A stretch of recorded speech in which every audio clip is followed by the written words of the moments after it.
Le chargement s'effectue dans cet A400M de la Défense. 6000 kilos de vivres et de produits d'hygiène pour la population de Gaza dans des colis particuliers. Vers le bas, vers le haut, c'est une planche. Après ça, c'est honeycomb, ça veut dire pour absorber le choc.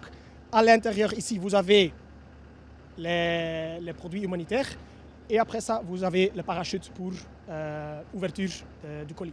L'initiative de ce parachutage humanitaire ne vient pas de la Belgique, qui rejoint une coalition basée en Jordanie. C'est une demande qui m'est parvenue par mon homologue, le ministre jordanien des Affaires étrangères, parce qu'il manquait de parachutes. Donc ça fait 2-3 fois qu'il coordonne, qu'il mène ce type d'opération au-dessus de Gaza.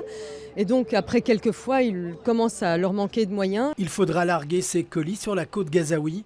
Une opération technique et compliquée, mais la Belgique a une certaine expertise dans ce domaine. C'est une technique de drop qu'on connaît depuis le C130 et donc depuis bien 50 ans. Et donc on a notre expertise. Le risque ici, c'est qu'on n'a pas de drop zone qui est sécurisée, où il n'y a pas de personnel au sol, qu'on effectue ce drop au-dessus de Gaza.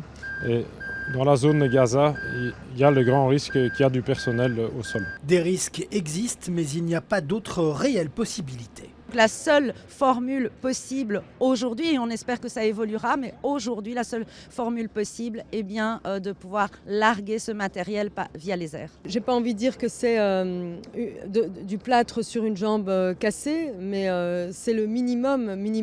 On travaille avec acharnement pour obtenir un cessez-le-feu. Ça, c'est l'urgence. La diplomatie belge plaide actuellement pour une pause durant le mois de Ramadan avant un cessez-le-feu permanent et une reprise du dialogue politique.